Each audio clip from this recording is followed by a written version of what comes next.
Εγώ λοιπόν τον εμπιστεύομαι πολύ τον Ολυμπιακό. Τον εμπιστεύομαι πολύ τον Ολυμπιακό σε αυτό το κομμάτι.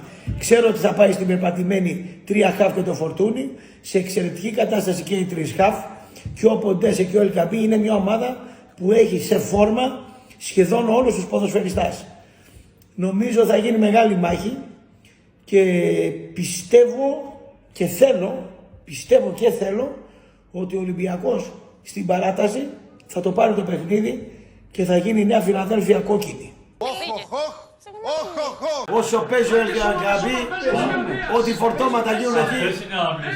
Αυτό είναι δεδομένον.